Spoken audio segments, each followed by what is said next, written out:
hazmat. Jadi nanti petugasnya diberikan baju hazmat.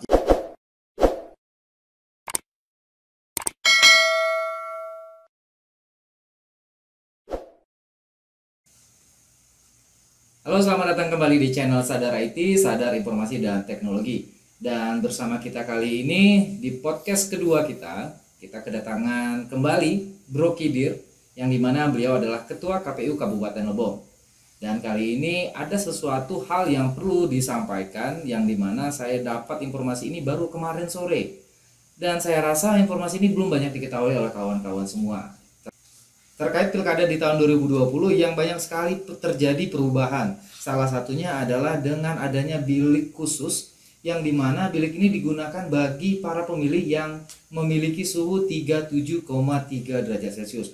Namun kita klarifikasi kembali nih kepada Ketua KPU Kabupaten Lebong, Pak Bro Salahuddin Al-Kidir. Selamat malam. Malam Pak Etro. Dan terima kasih sudah datang ke studio Sadar IT. Siap. Dan malam kali ini ada hal baru ya yang baru saya dapatkan terkait 37,3 ini. Katanya memang dikhususkan untuk para pemilih yang mempunyai suhu di atas 37,3. Mungkin bisa dijelaskan kembali nih Bro Kidir nih. Jadi memang benar di pilkada 9 Desember nanti ada beberapa hal poin terbaru ya, terkait dengan salah satunya terkait dengan bilik suara khusus ya warga pemilih yang bersuhu di 37,3 ke atas. Ya. Jadi nanti ketika pemilih datang ke TPS tentunya akan dicek suhu tubuh. Ya. Nah, ketika suhu tubuh itu 37,3, maka kita akan khusus memberikan perlakuan khusus kepada pemilih itu. Petugasnya tentunya juga kita lengkapi dengan baju hazmat.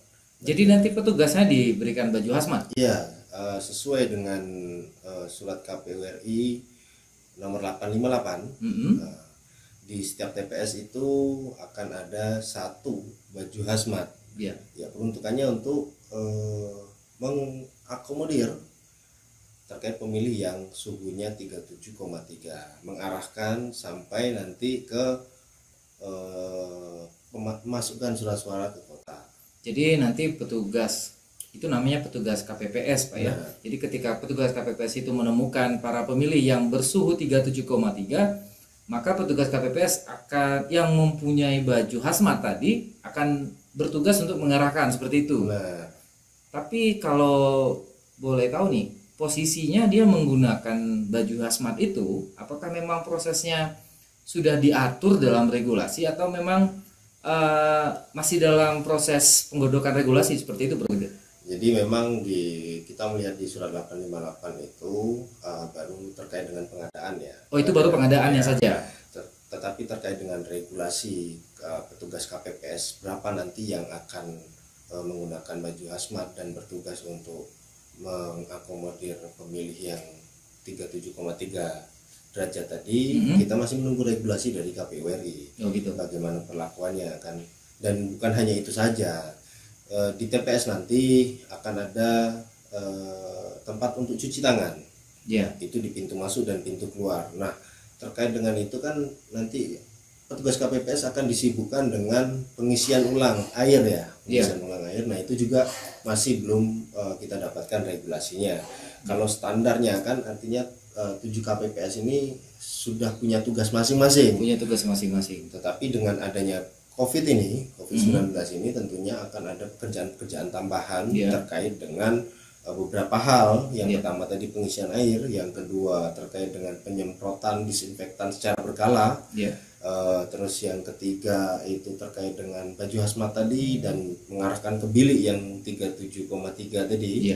Nah, dan sebagainya. Ini kita masih menunggu regulasi dari KPU RI. Oh, jadi seperti itu. Jadi kalau boleh saya simpulkan, ini ada surat dari KPU RI, kalau tidak salah nomor 858 ya.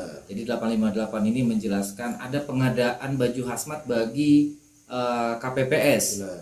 Dan itu bisa jadi indikasi lah, Bro ya. Indikasi bahwa nanti di KPPS akan ada anggotanya yang menggunakan baju hazmat. Nah, yang dimana fungsinya akan mengarahkan para pemilih yang punya suhu 37,3. Nah, sekarang inilah Bro ya, kalau sekarang ini posisinya saya melihat di berita itu ada penggunaan e-rekap. Benar. Jadi tadi kita sudah cerita KPPS nih bakal pakai baju hazmat. Sekarang berita baru lagi saya dengar bahwa pelaksanaan rekap hitung di tingkat TPS itu sudah menggunakan rekap elektronik. Nah, itu seperti apa bentuknya nanti? Jadi kalau regulasinya kita juga belum mendapatkan, tetapi di surat 901 dari KPU RI itu ada terkait dengan rekrutan KPPS yang mewajibkan bahwa KPPS tersebut mempunyai smartphone yang tentunya kalau kita melihat ini artinya ke depan ini sistem terkait dengan Tungsura ini dengan menggunakan e-rekap. Nah, memang di Facebook resmi KPU RI sudah dilakukan uji publik dan terkait dengan e-rekap ini. Tetapi kan kita masih menunggu regulasi lagi. Karena memang secara pekerjaan di perbedaan di 2019 Pileg dengan Pilkada ini sedikit berbeda.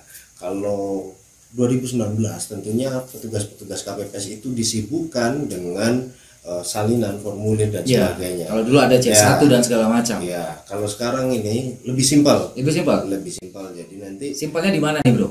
Artinya di C plano itu akan ada barcode dan pengisiannya itu seperti lembar LJK jadi main lingkar-lingkar seperti itu ya. Benar, jadi barcode-nya ini, scan-nya ini membaca dari titik-titik hitam itu tadi. Titik-titik hitam tadi. Jadi kalau saya lihat ya, kalau posisi penggunaan e-rekap ini mengharuskan KPPS yang direkrut punya smartphone dan mumpuni ya. Benar, 2 orang minimal itu. 2 orang minimal dia harus punya kemampuan seperti itu. Ya, artinya milenial sekarang kan sudah familiar dengan yang namanya smartphone ya. Iya. Nah, apalagi yang hobi selfie, groovy seperti itu ya, Bro ya.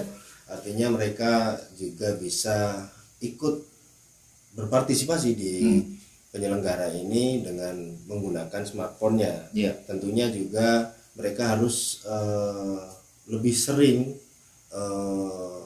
belajar dengan aplikasi yang nantinya akan digunakan ketika e-rekap. Jadi mereka harus melek IT lah ya, harus sadar IT. Boleh. Kalau tidak sadar IT dia nggak bisa gunain aplikasi nantinya.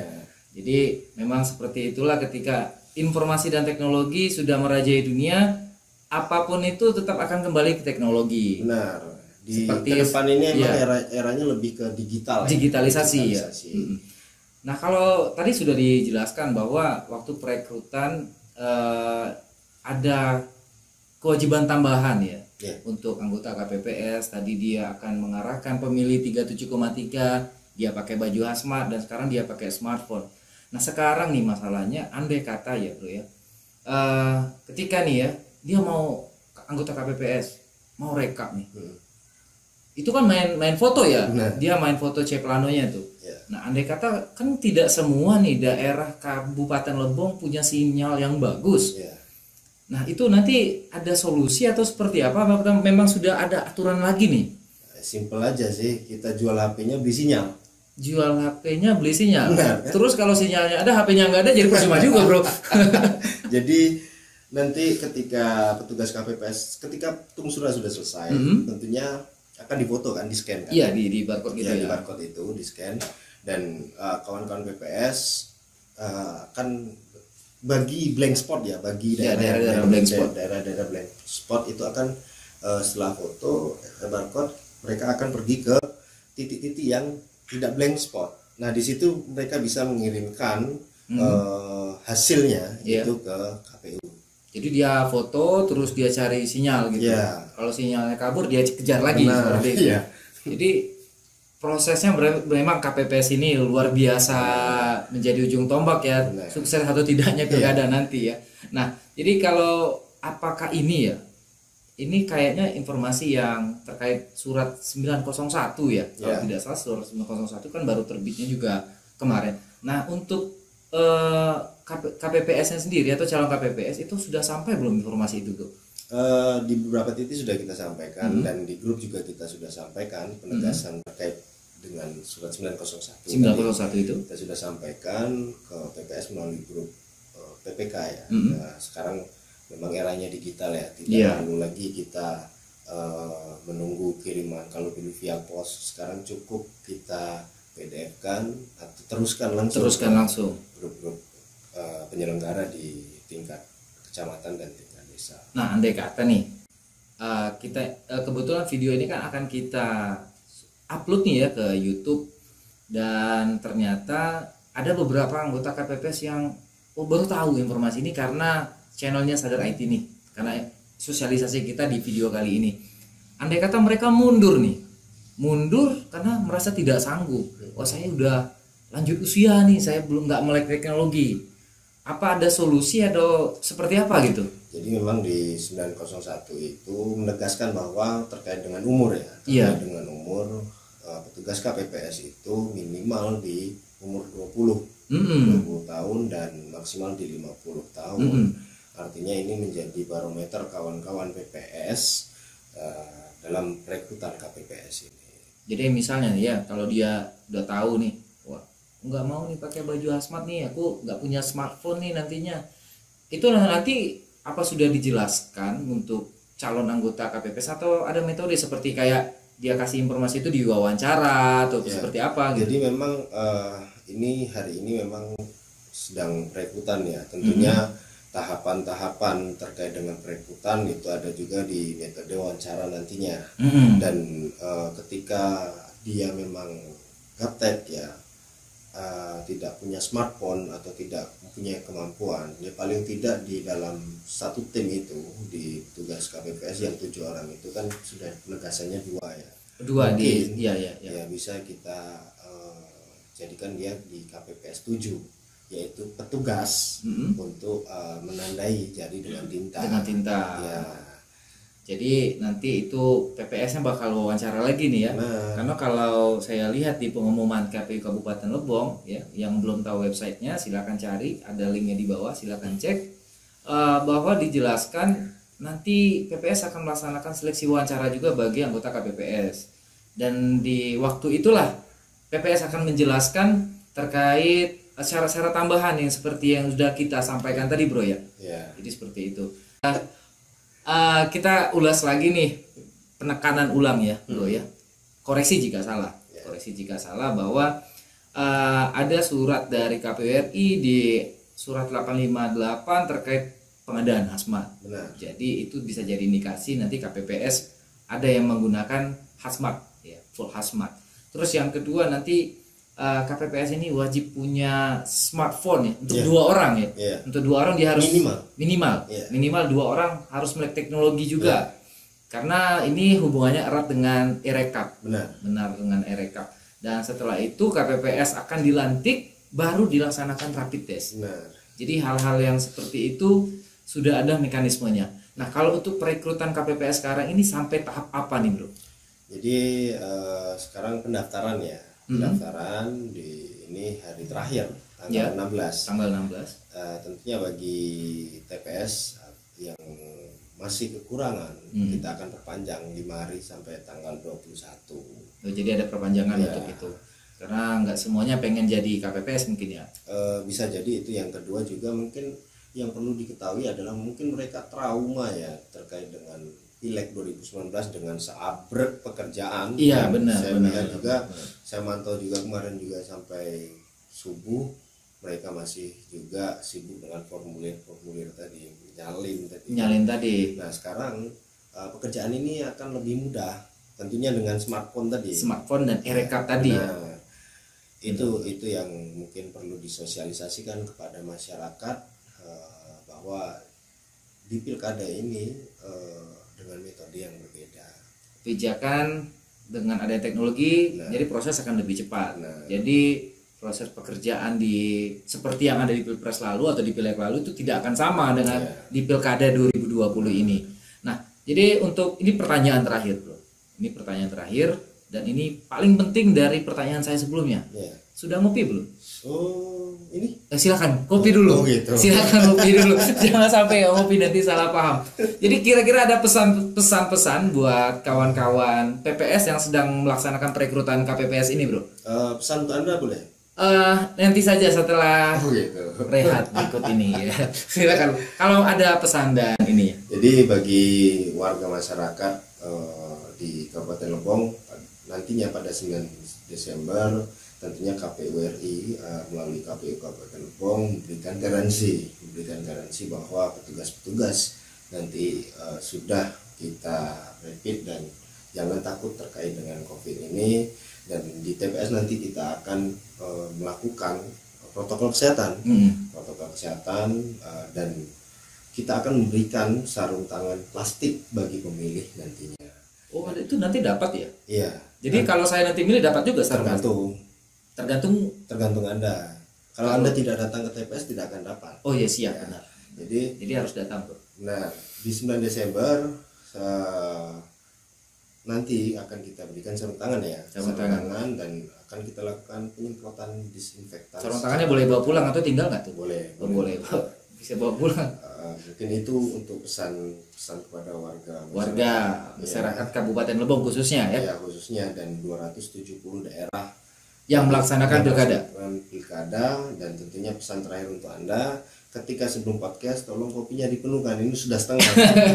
Karena sebelum ini sudah ngopi banyak. Nanti takutnya ketua KPU Kabupaten Lebong asam lambungnya naik. Nah, kalau untuk yang tadi buat warga nih, buat PPS-nya sendiri nih. Buat PPS tentunya bagi yang masih kekurangan terkait dengan perekrutan, agar berkoordinasi dengan pemerintah daerah setempat dan lakukan komunikasi dengan tokoh-tokoh masyarakat. Siapa tahu memang pengumuman yang sudah ditempel, yang KPU juga sudah sosialisasikan, belum sampai kepada masyarakat. Ya, jadi cara yang paling jitu adalah dengan share video ini. Jadi masyarakat tahu mereka mau daftar. Perlu. Nanti mereka nggak tahu karena ada video ini. Jadi memang Ketua KPU Kabupaten Lebong sangat terima kasih ya dengan saya ya, karena adanya video ini ya. Boleh. Jadi mungkin itu saja ya kawan-kawan semua para pecinta Sadar IT, Sadar Informasi dan Teknologi. Podcast kita yang kedua bersama Ketua KPU Kabupaten Lebong Salahuddin Al-Qidir. Dan jika ada yang ingin kalian tanyakan, silakan berikan komentar di kolom komentar. Dan jangan lupa klik juga tombol subscribe-nya dan tombol loncengnya. Bagi kalian yang penasaran untuk tahu channelnya Pak Salahuddin Al-Qidir, silakan kamu cari di penelusuran di YouTube Salahuddin Al-Qidir, karena dia juga punya YouTube. Jadi silakan juga subscribe channel dia. Dan jangan lupa like, habis itu unsubscribe kembali. Terima kasih dan selamat malam Sadar IT, Sadar Informasi dan Teknologi.